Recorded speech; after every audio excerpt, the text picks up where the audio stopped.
Sir, many passionate and political speeches, eloquent speeches have been made from the opposition and from the ruling parties.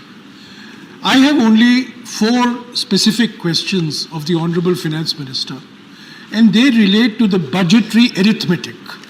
They don't relate to the politics or the development of J&K, but they relate to the budget of J&K. Sir, the expenditure figure that has been projected, very impressive, reaching 1,40,000 crores, is obviously based on a revenue receipts crossing almost 1 lakh crores.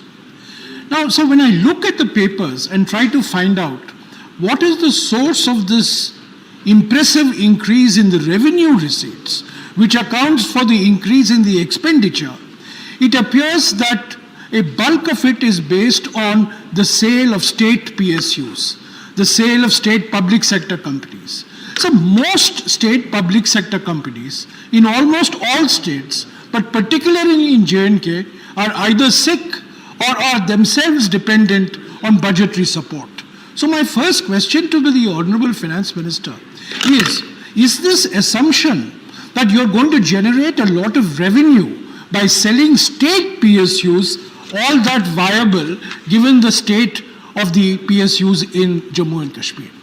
So my second question, the revenue receipt budget is dependent on additional resource mobilization, ARM. Now, it's not again clear what are the specific measures for raising additional resources.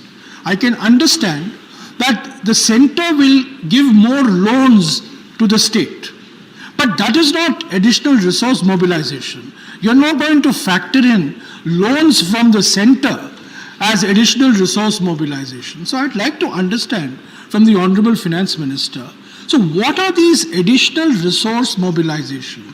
Are they additional taxes? Are they user charges? What are the additional resources on which the revenue receipt budget is based?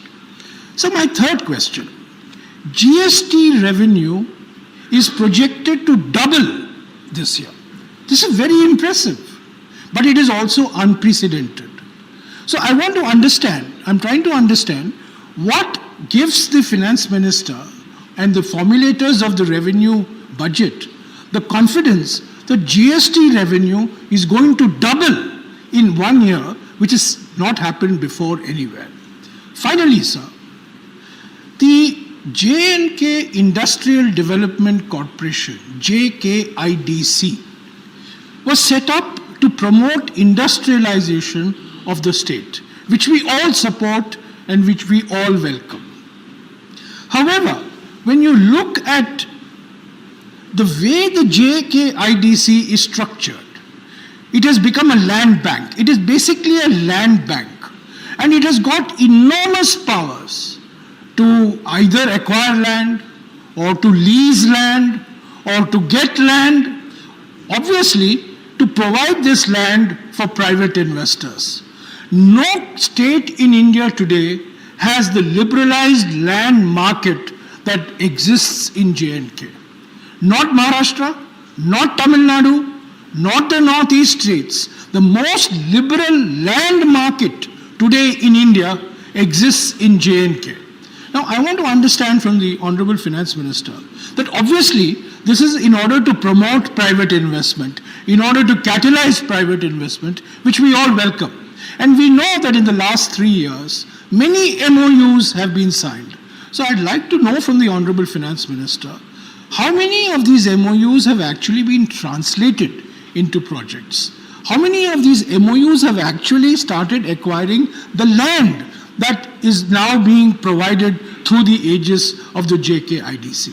So I would request the Honorable Finance Minister, these are non-political questions, these are technical questions relating largely to the revenue budget, because unless we understand the assumptions of the revenue budget, we are not going to be able to understand the realism of the expenditure budget.